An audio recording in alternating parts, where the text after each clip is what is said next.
Hi friends, welcome back to my channel modern Tamizhachi. எல்லாரும் சூப்பராக இருக்கீங்க அப்படின்னு நம்புகிறேன். இன்னைக்கு வீடியோ வந்து ரொம்பவே இன்ட்ரெஸ்டிங்காக இருக்கும். ஒரு நாள் டே ஃபுல்லாக எடுத்த vlog இது. காலையில் டே பார்த்தீங்கன்னா ஒரு 5:45க்கு ஸ்டார்ட் ஆச்சு. இன்னைக்கு லேட்டாக தான் எழுந்திருச்சேன். அதனால குக்கிங் வந்து ரொம்ப சிம்பிளாகவே ரெடி பண்ணிட்டேன். முன்னாடி நாள் தூங்க போகிறதுக்கு முன்னாடி பிளான் பண்ணது வேறு. ஸோ காலையில் லேட்டாக எழுந்திரிச்சதுனால பார்த்தீங்கன்னா ரொம்ப சிம்பிளாக ரெடி பண்ணுற மாதிரி ஆயிடுச்சு. என்னடா பண்ணலாம் அப்படின்னு யோசிக்கும் போது வீட்டில் கத்திரிக்காய் இருந்தது. சரி, அதை வந்து டக்குன்னு இதை கட் பண்ணி போட்டுட்டோம் அப்படின்னா வேலை முடிஞ்சுது அப்படின்னு சொல்லிட்டு ரெடி பண்ணிகிட்ருக்கேன். இது ரொம்ப சிம்பிள் தான். ஜஸ்ட்டு ரெண்டாக ஸ்ப்ளிட் பண்ணி கட் பண்ணிவிட்டு அதுக்கப்புறமா குட்டி குட்டி ஸ்லிட்ஸ் போட்டு காலிஃப்ளவர் எப்படி வேக வைப்போம் அதே மாதிரியே தண்ணியில் உப்பு மஞ்சத்தூள் போட்டு வேக வச்சு தண்ணி நல்லா வடிச்சிட்டு கத்திரிக்காவை மட்டும் எடுத்துட்டு அதில் வந்து தனி மிளகாத்தூள், கரம் மசாலா, உப்பு, மஞ்சத்தூள், அதுக்கப்புறமா கொஞ்சமாக சிக்கன் மசாலா மட்டும் சேர்த்துட்டு நல்லா மிக்ஸ் பண்ணிவிட்டு தவா ஃப்ரை பண்ணி எடுத்துட்டா ரெடி ஆகிடும். ஃபிஷ் ஃப்ரை பண்ணுற மாதிரி தான் ஃப்ரை பண்ணி எடுத்துடணும். ஸோ இது வந்து நம்ம கோத்தகிரியில் இருக்கும்போது ஒரு டைம் ரெசிபி ஷேர் பண்ணியிருந்தேன். நல்ல ட்ரெண்டிங் ஆச்சு இந்த ரெசிபி. டேஸ்ட்டும் வந்து பார்த்திங்கன்னா அட்டகாசமாக இருக்கும். தயிர் சாதம், லெமன் சாதம், இந்த மாதிரி வெரைட்டி ரைஸ்க்கு ரொம்ப நல்லாயிருக்கும். முக்கியமாக ரசம் சாதம் கூட வச்சு சாப்பிடும்போது செம்ம டேஸ்ட்டாக இருக்கும். ஆனால் நான் இன்றைக்கி புதினா சாதம் தான் ரெடி பண்ண போகிறேன். முன்னாடி நாள் நைட் தூங்க போகிறதுக்கு முன்னாடியே காரக்குழம்பு ஏதாவது ரெடி பண்ணிடலாம், நிறைய கத்திரிக்காய் காயெல்லாம் இருக்குது அப்படின்னு நினச்சிட்டு தான் படுத்தது. ஆனால் பார்த்திங்கன்னா அடுத்த நாள் லேட்டாக எழுந்திரிச்சதுனால புதினா சாதமாக ரெடி பண்ணிட்டேன். ஏன்னா காயெல்லாம் கட் பண்ணி அதுக்கப்புறமா வேக வச்சுட்ருக்கணும். இதுனா டக்குன்னு குயிக்காக ரெடி பண்ணிடலாம், டேஸ்ட்டும் ரொம்ப நல்லாயிருக்கும் அப்படின்றதுனால ரெடி பண்ணியாச்சு. பிரேக்ஃபாஸ்ட்டுக்கு சிம்பிளாக சட்னி எதுவும் ரெடி பண்ணாமல் பொடி தோசை ரெடி பண்ணி கொடுத்துட்டேன்.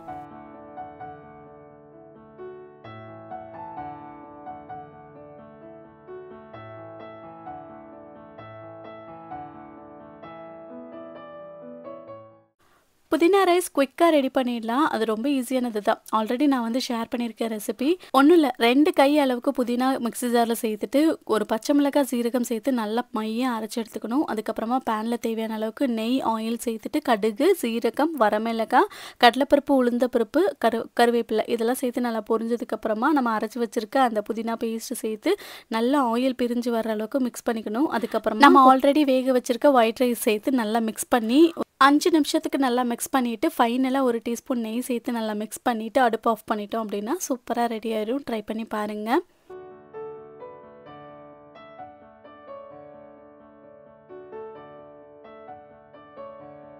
லஞ்சுக்கு ஹஸ்பண்ட்க்கும் சஷுக்கும் இதுதான் இன்றைக்கி. எனக்கு வந்து அப்புறமா சமாளிச்சுக்கலாம் ஏதாச்சும் அப்படின்னு சொல்லிட்டு குயிக்காக இவங்களுக்கு மட்டும் ரெடி பண்ணி கொடுத்துட்டேன். எனக்கு முன்னாடி நாள் வச்சுருந்த சுண்டல் குழம்பு இருந்தது. ஸோ அதை வச்சுட்டு ஒரு ஆம்லேட் மட்டும் போட்டு சாப்பிட்டுக்கிட்டேன் ஆஃப்டர்நூன் டைமில்.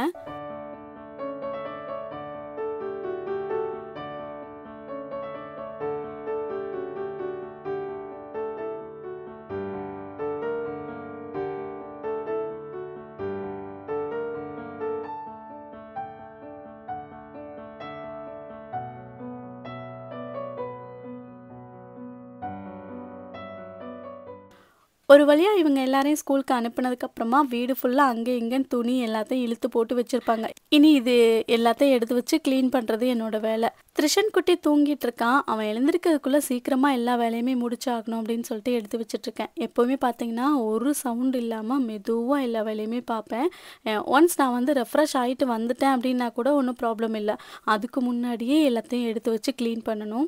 இந்த ட்ரெஸ் வாஷிங் பார்த்திங்கன்னா வாஷ் பண்ணி எடுத்து வைக்கிறதா மடிக்கிறதுக்கு டைமே இல்லை. இன்னைக்காவது எப்படியாச்சும் மடிச்சு வச்சிடணும் அப்படின்னு எடுத்து வச்சிட்ருக்கேன்.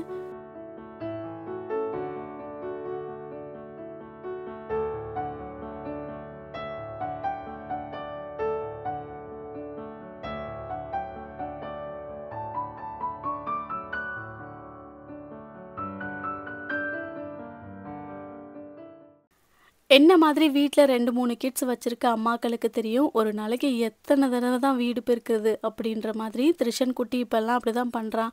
மூளைக்கு ஒருக்க டாய்ஸ் எல்லாமே போட்டு வச்சிடுறான். அந்த சோஃபா கடியிலெல்லாம் டாய்ஸ் தான் நிறையா கிடக்கும் பார்த்துக்கோங்க. ஸோ காலையில் அவன் எழுந்திரிச்சு வரதுக்கு முன்னாடியே எல்லாத்தையுமே நல்லா நீட்டாக க்ளீன் பண்ணி விட்டுருவேன். திரும்பி அவர் எழுந்திரிச்சு வந்ததுக்கப்புறமா எல்லாத்தையும் இழுத்து போட்டு வச்சுடுவார்.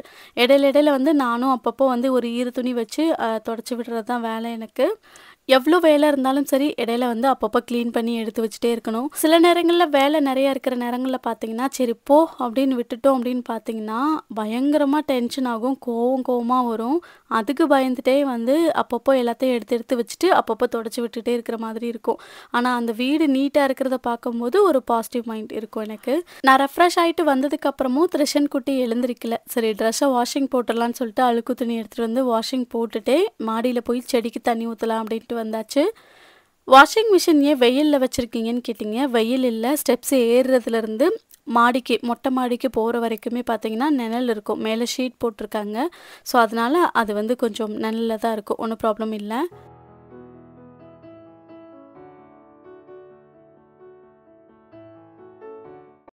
ஒரு குட்டி மருந்து டப்பா தான் இது. இதில் வந்து மணி பிளான்ட் வச்சேன். பட் இடையில பார்த்தீங்கன்னா நல்லா கருகிடுச்சு வெயில்ல. அதுக்கப்புறம் இப்போ வந்து திரும்பவும் நல்லா துளிர் விட்டு வருது. பார்க்குறதுக்கே ரொம்ப ஹாப்பியாக இருக்குது. இப்போ வரைக்கும் மணி பிளான்ட் எப்படி மெயின்டைன் பண்ணுறீங்க சொல்லுங்க அப்படின்னு சொல்லி கேட்டுகிட்டே இருந்தீங்க. நான் வந்து மணி பிளான்ட்ஸ் எல்லாத்துக்குமே டெய்லியுமே தண்ணி ஊற்றிடுவேன். அதுவுமே நிறைய ஊற்ற மாட்டேன். இப்போ சம்மர் சீசன் அப்படிங்கிறதுனால டெய்லி ஊற்றுறேன். சும்மா ஒரு 1/4 கிளாஸ் இல்லை அரை கிளாஸ் அளவுக்கு மட்டும் ஊற்றினாலே போதும் இண்டோர் பிளான்ட்க்கு. அதுவே கரெக்டாக இருக்கும்.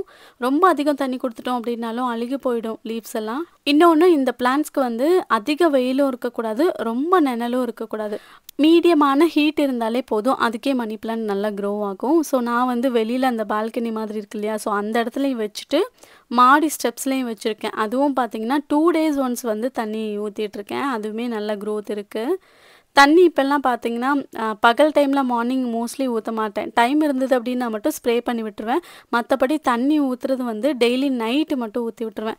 ஏன்னா காலையில் டைம் தண்ணி ஊற்றும் போது ஏதாவது கீழே தெரிச்சிருந்தது அப்படின்னா வேலை பார்க்க வர்றவங்களுக்கு கொஞ்சம் அன்கம்ஃபர்ட்டாக இருக்கும். அதனால நைட்டு மட்டும் தண்ணி ஊற்றிடுறது. ஸோ இப்போ த்ரிஷன் குட்டியும் எழுந்திரிச்சிட்டாரு. ஸோ அவர் எழுந்திரிச்சதுக்கப்புறமா பால் மட்டும் காய்ச்சி அவனுக்கு கொடுத்துட்டேன். அதுக்கப்புறமா இந்த கேஸ்ட் அயர்ன் மெயின்டெனன்ஸ் பற்றி கேட்டிருந்தீங்க. எப்படி மெயின்டைன் பண்ணுறீங்க அப்படின்னு சொல்லிட்டு ஒரு சிஸ்டர் கேட்டிருந்தாங்க. ஒன்றும் இல்லை, காலையில் சமைச்சு ஏன்னா ஹரிபரியில் சமைப்போம், உடனே வந்து வாஷ் பண்ண டைம் இருக்காது. ஆனால் அதில் கேஸ்ட் அயர்னில் இருக்கிற அந்த ஃபுட்டை மட்டும் உடனே வேறு பாத்திரத்துக்கு மாற்றி எடுத்து வச்சிடணும். அது ரொம்ப இம்பார்ட்டண்ட். எடுத்து வச்சதுக்கப்புறமா கடாய் எப்படி வச்சுருவேன். ஸோ எல்லோரும் ஸ்கூலுக்கு அனுப்புனதுக்கப்புறமா கடாயில் எடுத்து வாஷ் பண்ண போடுவோம் இல்லையா, அந்த டைமில் சும்மா விம்ஜெல் போட்டு வாஷ் பண்ணிவிட்டு அடுப்பில் சூடு பண்ணிவிட்டு லைட்டாக சூடு பண்ணிக்கணும். ஒரு 2-3 ட்ராப்ஸ் அளவுக்கு ஆயில் விட்டுட்டு நல்லா டிஷ்யூ வச்சு ஸ்ப்ரெட் பண்ணி தேய்ச்சி விட்டுட்டோம் அப்படின்னாலே போதும். இது ரொம்ப சிம்பிள் தான். இதை மட்டும் நம்ம கரெக்டாக ஃபாலோ பண்ணோம் அப்படின்னாலே கேஸ்ட் அயர்ன் வந்து லைஃப் லாங் சூப்பராக இருக்கும். ட்ரை பண்ணி பாருங்கள். இங்கே பக்கத்தில் ஒரு ஃபங்க்ஷன் நடக்குது. ஸோ அங்கே ஃபங்க்ஷன் வீட்டுக்கு போகணும் அப்படிங்கிறதுனால த்ரிஷன் குட்டியும் ரெடி பண்ணிவிட்டு 2 பேரும் போயிட்டு வந்துடலாம் அப்படின்ட்டு கிளம்பியாச்சு. காலையில் பிரேக்ஃபாஸ்ட் வந்து பார்த்திங்கன்னா த்ரிஷனுக்கு சத்து மாவு ரெடி பண்ணி கொடுத்துட்டேன். ஃபங்க்ஷனுக்குலாம் போன உடனே வந்தாச்சு, பக்கத்தில் தான் அப்படிங்கிறதுனால. போயிட்டு வந்த உடனே பார்த்திங்கன்னா வேலை பார்க்குறவங்களுக்கு டீ போட்டு கொடுக்கணும் இல்லையா, அதனால டீ வந்து ரெடி பண்ணிகிட்டு இருந்தேன். அடுப்பில் வைக்கிற டைமில் பார்த்திங்கன்னா ஏதோ சிலிண்டர் வந்து ஸ்மெல் வர மாதிரி இருந்தது. அதனால் அதை அடுப்பை ஆஃப் பண்ணி தனியாக எடுத்து வச்சுட்டு இண்டக்ஷனில் தான் டீ போட்டு எடுத்தேன்.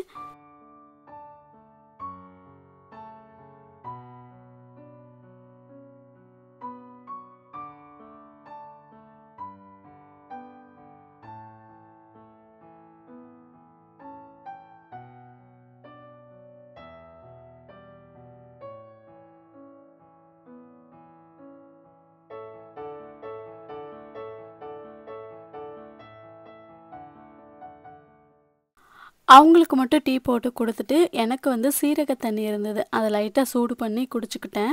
காலையில் வந்து டீ காஃபி இப்போல்லாம் எதுவுமே 11 o'clock போல் எடுத்துக்கிறது இல்லை. ஸோ ஃபஸ்ட்டு ஸ்டார்டிங்கில் ஸ்டாப் பண்ணுறதுக்கு கஷ்டமாக தான் இருந்தது. அதுக்கப்புறம் பார்த்திங்கன்னா இருக்கிற பிஸியில் அதை போட்டு குடிக்கிறதுக்கு டைம் இல்லாமல் இருந்தது. இப்போ வந்து அது அப்படியே பழகிடுச்சு. ஒர்க் பண்ணுறவங்களுக்கு மட்டுமே வந்து டீ இப்போல்லாம் போட்டு கொடுத்துட்டு நான் வந்து ஏதாவது ஜூஸ் இல்லை நெல்லிக்காய் ஜூஸ் அந்த மாதிரி குடிச்சிக்கிறது.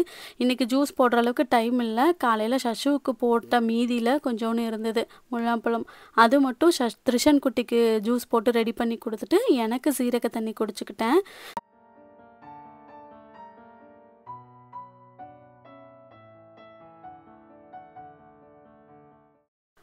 கையோட த்ரிஷன் குட்டிக்கு தூக்கம் வந்துருச்சு. அவனை தூங்க வச்சுட்டு கையோட ஃப்ரிட்ஜ் ஃபுல்லாக டீப் க்ளீன் பண்ணிடலாம் அப்படின்னு பண்ணிகிட்ருக்கேன். ஏன்னா அவனை வச்சுட்டு என்னால் ஃப்ரிட்ஜ் டீப் க்ளீன் மட்டும் பண்ணவே முடியல. ஏன்னா இதில் இருக்க திங்ஸ் எல்லாத்தையும் எடுத்து வெளியே வச்சோம் அப்படின்னா அது ஃபுல்லாக வந்து எடுத்து டச் பண்ணி விளையாட ஆரம்பிச்சிடுறான். அதனால் டீப் க்ளீன் மட்டும் என்னால் பண்ணவே முடியாமல் இருந்தது. சரி அவன் தூங்கி எழுந்திருக்கிறதுக்குள்ளே இந்த வேலையை முடிச்சாகணும் அப்படின்னு சொல்லிட்டு கடகடன்னு இந்த க்ளீனிங் வேலையை ஸ்டார்ட் பண்ணிட்டேன். இந்த ஃப்ரிட்ஜ் மேட் வந்து பார்த்தீங்கன்னா, ஃப்ளிப்கார்ட்ல வாங்குனது தான். ஸோ இத வந்து இந்த கிளாஸ் வந்து ஸ்க்ராட்ச் விலகாம இருக்கிறதுக்கு யூஸ் பண்ணிட்டுருக்கேன். ஸோ ஒரு டைம் வந்து எல்லாத்தையுமே வந்து விம் ஜெல் போட்டு ஃபுல்லா வாஷ் பண்ணிட்டு, இந்த லெமன் தண்ணியில வந்து நல்லா லெமன் பிழிஞ்சு விட்டுட்டு, அந்த தண்ணிய வந்து மிக்ஸ் பண்ணி கடைசியா வந்து தொடச்சு மட்டும் விட்டுட்டு எல்லாத்தையுமே ஃப்ரிட்ஜுக்குள்ள இன்சர்ட் பண்ணிட்டேன். ஃப்ரிட்ஜ் டூர் காமிக்க சொல்றீங்க. முன்னாடிலாம் கூட ஃப்ரிட்ஜ ஓரளவுக்கு வந்து கண்டெய்னர்ஸ்லாம் அழகா செட் பண்ணி மெயின்டெயின் பண்ணிட்டுருந்தேன். பட் இப்போ வந்து அந்த அளவுக்கு சுத்தமா டைம் இல்ல. என்னால முடிஞ்ச அளவுக்கு வந்து ஓரளவுக்கு நீட்டா வைப்பேன். அவ்வளோதான். ஸோ மத்தபடி ஆர்கனைசர்ஸ்லாம் வாங்கி நல்லா ப்ராப்பராலாம் வைக்கல. ஏனோ தானோன்னு தான் இருக்கும். இந்த லெமனோட ஸ்மெல்லு பார்த்தீங்கன்னா, ஃப்ரிட்ஜில வந்து ஒரு ரெஃப்ரெஷிங்கா இருக்கும். சூப்பரா இருக்கும். அந்த நான்வெஜ் இதெல்லாம் வைக்கிறோம், முட்டைலாம் வைக்கிறோம் அப்படின்றபோது, இதெல்லாம் வச்சு யூஸ் பண்ணும்போது கொஞ்சம் நல்ல ஒரு ஃப்ரெஷ்ஷா இருக்கும்.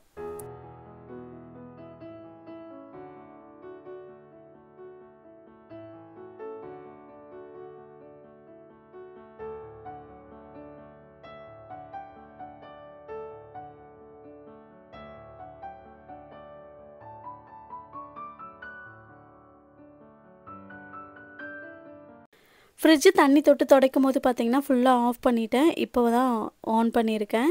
ஒண்ணும் இல்ல, இப்போ இந்த ஃப்ரிட்ஜில பார்ட்ஸ் எல்லாம் இருக்கு இல்லையா? டோர்ல இருக்கிற பார்ட்ஸு, உள்ள இருக்கிற அந்த கண்ணாடி, அது எல்லாத்தையுமே ஃபிக்ஸ் பண்ணிட்டு, பால் மட்டும் உள்ள வச்சுட்டு ஃப்ரிட்ஜ க்ளோஸ் பண்ணிட்டேன். ஒரு 1 மணி நேரம் கழிச்சு திரும்ப அகைன் வந்து எல்லா திங்ஸையும் அரேஞ்ச் பண்ணி எடுத்து வச்சுட்டேன். நம்ம ஒன்ஸ் எப்போ கிளீன் பண்ணுறோமோ, ஸோ இந்த மாரி ஆஃப் பண்ணி வைக்கிறோமோ, திரும்ப ஆன் பண்ணும்போது உள்ள திங்ஸ் வந்து இருக்கக்கூடாது அப்படின்னு சொல்லுவாங்க. ஒரு 1 ஹவர் கழிச்சு அதுக்கப்புறமா நம்ம வந்து எல்லாத்தையுமே உள்ள எடுத்து வச்சிடலாம்.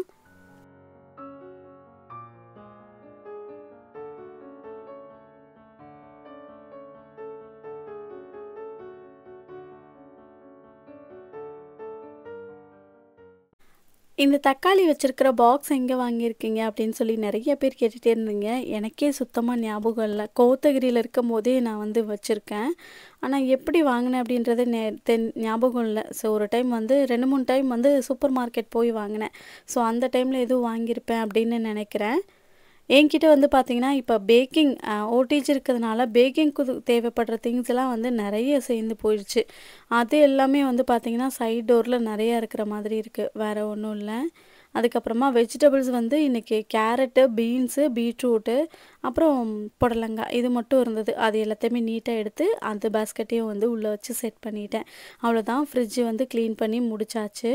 ஈவினிங் சஷுவும் ஸ்கூல் முடிச்சு வந்துட்டான். வந்த உடனே பார்த்தீங்கன்னா, திரிஷன் குட்டி ஒரே எக்ஸைட்மெண்ட் தான் வழக்கம் போல. அப்புறம் கடைக்கு போற வேலை இருந்தது வெளியில ஒரு முக்கியமான விஷயமா. ஸோ போயிட்டு திரும்பி வந்து வீட்டுக்கு வரும்போது 8:30 ஆயிடுச்சு. வந்த உடனே பார்த்தீங்கன்னா, ஆப்பத்துக்கு மாவு ஊற வச்சிருந்தேன். ஒண்ணும் இல்ல, ஆப்பம் ரெசிபி நான் ஆல்ரெடி நெறைய டைம் சொல்லியிருக்கேன். 3 டம்ளர் பச்சரிசி, 1 டீஸ்பூன் உளுந்து, ஒரு 1/4 டீஸ்பூன் வெந்தயம் சேர்த்து நல்லா ஊற வச்சிடணும். ஒரு 3 டைம் நல்லா வாஷ் பண்ணிட்டு ஊற வச்சுக்கணும். 3 மணி நேரம் சென்று நம்ம வந்து அரைக்க ஆரம்பிச்சிடலாம். மாவு அரைக்கிறதுக்கு ஒரு 10 நிமிஷத்துக்கு முன்னாடி அவல் வந்து ஒரு 3 டேபிள் ஸ்பூன் அளவு வந்து ஊற வச்சுருந்தேன். அதையும் அப்புறம் தேங்காய் வந்து 1 கப் அளவு இருக்கும். ஸோ அதையும் சேர்த்து அரைச்சி இந்த மாவோட மிக்ஸ் பண்ணிக்கணும். அவ்வளவுதான். தேவையான அளவு உப்பு சேர்த்து போட்டு நல்லா மிக்ஸ் பண்ணிவிட்டு க்ளோஸ் பண்ணி வச்சிட்டோம் அப்படின்னா, ஒரு 6, 7 மணி நேரம் கழித்து நம்ம வந்து ஆப்பம் ஊற்றுறதுக்கு சரியாக இருக்கும். நான் வந்து ஓவர் நைட் வெளியிலே வச்சுட்டேன். நமக்கு வீட்டு வேலை அப்படிங்கிறது ஓயவே ஓயாதுங்க. எந்நேரம் பார்த்தாலும் இருந்துக்கிட்டே இருக்க மாதிரி இருக்கும். அதுலேயும் நம்ம வீடியோ எடுக்கிறோம் அப்படிங்கிறதுனால பார்த்தீங்கன்னா, ஃபுல் டைம் ஏதோ கிச்சன்லேயே இருக்கிற மாதிரி ஒரு ஃபீல் இருக்கும். அதுலேயும் வெளியில் போயிட்டு வந்துட்டோம்னு வச்சுக்கோங்களேன், வெளியில் போகிறதுக்கே மனசு வராது இப்போல்லாம். வெளியில் போயிட்டு வந்துட்டோம் அப்படின்னாலுமே வேலை எக்ஸ்ட்ரா சேர்ந்த மாதிரி ஆயிடுது. வாங்கிட்டு வர திங்ஸ்லாம் அரேஞ்ச் பண்ணுறது, அப்புறம் வீட்டில் இருக்கிற வேலையெல்லாம் அப்படி இப்படியே கிடக்குறது அந்த மாதிரி. ஸோ எல்லாத்தையும் எடுத்து வச்சு க்ளீன் பண்ணிவிட்டு ஃப்ரெஷ்ஷாக கீரை கிடச்சிது, அதுவும் வாங்கிட்டு மாவில தோரணம், அப்புறம் வந்து பூ சாமிக்கு வைக்கிறதுக்கு அதெல்லாம் வாங்கிட்டு வந்தாச்சு. ஏன்னா பங்குனி உத்திரம் டைமில் போய் வாங்கினோம் அப்படின்னா கண்டிப்பாக ரொம்ப ரேட் அதிகமாக இருக்கும். நமக்கு பூவுமே ரொம்ப கம்மியாக இருக்கும், கிடைக்காது, நிறைய கிடைக்காது. அதனால பார்த்தீங்கன்னா ஒரு வழியாக அதையும் வரும்போதே வாங்கிட்டே வந்துட்டேன். ஃப்ரிட்ஜ் கிளீனிங் இன்னும் முடியலைங்க. மேலே வந்து அந்த ஃபுல்லாக க்ளீன் பண்ணாமல் இருந்தது, பயங்கர கிளம்ஸியாக இருந்தது. ஸோ எல்லாத்தையுமே எடுத்துட்டு நல்லா நீட்டாக வந்து அரேஞ்ச் பண்ணிடலாம் அப்படின்னு சொல்லிட்டு எடுத்து வச்சிட்ருக்கேன். புத்தா ஸ்டாச்சு, அதுக்கப்புறமா இந்த ட்ரே எல்லாத்தையுமே நல்லா வாஷ் பண்ணிவிட்டு தொடச்சிட்டு அதுக்கப்புறமா தான் அரேஞ்ச் பண்ண போகிறேன். ஒரு இடத்த வந்து கிளம்ஸியாக பார்க்குறதுக்கும், அதுக்கப்புறமா க்ளீன் பண்ணிவிட்டு அதுக்கப்புறமா பார்க்குறதுக்கும் அதில் இருக்கிற ஒரு ரெஃப்ரெஷிங்கே வேறு, அந்த லெவலே தனி அப்படின்னு தான் சொல்லலாம். ஃப்ரிட்ஜுக்கு மேலே இருக்க அந்த கவர் இருக்கு இல்லையா, ஸோ அது வந்து லைட்டாக கிழிஞ்சிடுச்சு. சரி, அதனால் இன்னொன்று வந்து டிமார்ட் போகிறப்ப வாங்கிட்டு வந்திருந்தேன். ஸோ அதை தான் வந்து மேலே போட போகிறேன். அதை போடுறதுக்கு முன்னாடி ஒரு டைம் நல்லா ஈர துணியை வச்சு நல்லா தொடச்சி விட்டுக்கிறேன். எனக்கு வந்து இந்த ஃப்ரிட்ஜ் கவர் பார்த்த உடனே ரொம்ப பிடிச்சிருந்தது. ஆரஞ்சு கலரில் அங்கங்கே லீவ்ஸ் வந்து போகிற மாதிரி இருந்தது. பார்க்குறதுக்கு ரொம்ப நல்லா இருந்தது. சரி, இது வச்சோம் அப்படின்னா ஒரு நல்ல சேஞ்ச் கொடுத்த மாதிரி இருக்கும் அப்படின்னு தான் வாங்கிட்டு வந்தேன். ப்ரைஸ் வந்து பார்த்திங்கன்னா 90 ருபீஸோ ஏதோ போட்டிருந்தது. அதனால் வந்து வாங்கிட்டு வந்துட்டேன். ப்ரைஸும் பரவாயில்ல. ஏன்னா ஆன்லைனில் போட்டாவே வந்து பார்த்திங்கன்னா ரேட் எப்படியும் ஒரு 150 160 அந்த மாதிரி வருது. அதனால டிமார்ட்டில் பார்த்த உடனே இந்த கவர் எடுத்துகிட்டு வந்துட்டேன்.